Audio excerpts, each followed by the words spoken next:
Foggy day in London town had me kinda low, had me real down. I viewed the morning with great alarm. The British Museum had lost its charm.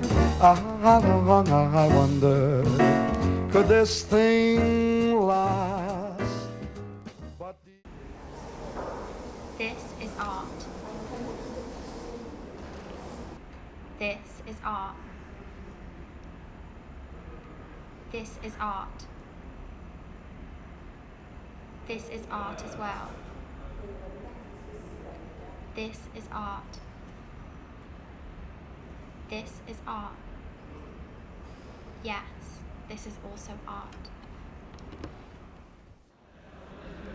Nowadays, we're bombarded by so much art, so diverse that we no longer know what it is.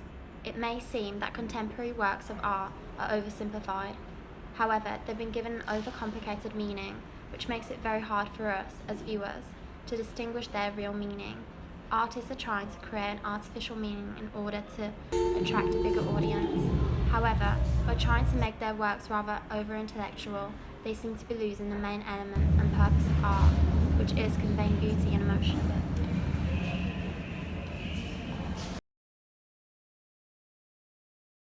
So why do you think there was a shift from like the quality in art to more of the emotional thing? Hasn't it become like more emotional rather than just quality and good pictures? In terms of skill, is that what you The mean? skill as well, yeah. So a shift from, I mean, you could argue that painting has always had emotion. Yeah, but they used to have more quality and A skills. Turner painting has a lot of emotion. I think what you have to consider, I guess, is the point in time whereby something is groundbreaking. I mean, if we think about, I mentioned Turner. If we think about Turner at the time when he started to move towards more, not abstract, but more kind of experimental portrayals of landscape, the critics panned it, right? They said it was awful, and, why should anyone invest in this? And the market for his work went down. So you have to think about when something's made. So there's always the idea of the avant-garde. In terms of emotion, I think there was a shift kind of after modernism, whereby abstract work moved out of being just about painting within the frame and moved out to encompass all aspects of the world in some way, shape or form. So artwork starts to take on a more kind of direct relationship to what's going on politically, aesthetically, culturally, all of those aspects. So of course that diversifies the type of work that you get as well. So you're saying that the context is important. Yeah, I think the context in which, well, firstly the historical context of a work is incredibly important. Yeah. So when a work is produced, to look at a Mondrian now, it looks kind of boring, right? It looks kind of not boring, but it doesn't look groundbreaking. At the early stages of its development, modernism was an exceedingly sane idea in art, the main purpose of which was to rescue the sincere, the truthful, and the pure from the plague of fake emotion. No one can doubt that the early modernists succeeded in this enterprise, presenting us works of art that keep the human spirit alive in the new circumstances of modernity, and which establish integrity of the great traditions of the British culture. But modernism gave way to ways of fakery. The difficult task of maintaining the tradition proved less attractive than the cheap ways of rejecting it. However, we should understand that we, the society, are responsible for this change in art. Undeniably, art is not only an expression of beauty and creativity, it is also a reflection of the times. This is also the main reason why art is an ever-changing medium.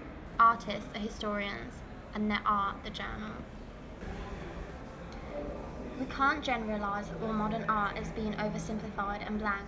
Of course, there are works of art that don't contain much of a meaning as the artists focus more on making their work appealing to the audience more visually rather than conceptually. You could also argue that more artists nowadays use their art as an expression of their inner world. Sometimes, not even trying to create a decent work that would live on. However, it is very much the live-in presence kind of art. The difference is, the artists of the past didn't recourse to making their work unappealing even if they wanted to make a strong political or social statement, while it's what many modern artists are trying to achieve. But contemporary art is really a reflection of our present society and the way of our living.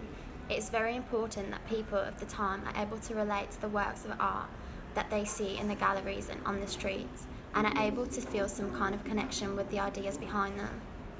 Many contemporary artists aim to respond to political and social issues which are of current interest. Furthermore, those artists are very careful with the context and the quality of their work. Would you say that art is shaping us in the world, or it's the other way around, like the politics and the social context? Which way does it work for you? I think it goes between the both. I think it oscillates between those two things to a large extent. I mean, I think the acceptance of contemporary art culturally has expanded a lot, certainly in the UK, Britain, post the kind of, with the rise of New Labour's kind of acceptance in the 1970s and 80s, contemporary art in the UK was derided. Nobody wanted to think about contemporary art, and any kind of attempt at engaging the public with contemporary art was brought with derision. Carl Andre's bricks at the Tate was a really good example of that, where people there was a huge public outcry. But increasingly, through the opening of things like Tate Modern, through a wider acceptance, the LVMH, the Louis Vuitton Foundation's opening, Bilbao, Guggenheim, all of these kind of cultural signifiers become incredibly important. And they kind of, I guess, normalized the work a little bit more for people. In terms of whether politics influences work and vice versa, I think those two things go hand in hand. But I think art generally responds to what's going on at a point in time. So you find work now that will be dealing with post-truth, fake news, all of those issues that have arisen, in a new political era. Art mirrors the minds of those who create it and helps shape the minds of those who admire it. We go to galleries hoping, believing, thirsting for expansion of the mind, soul, world perception.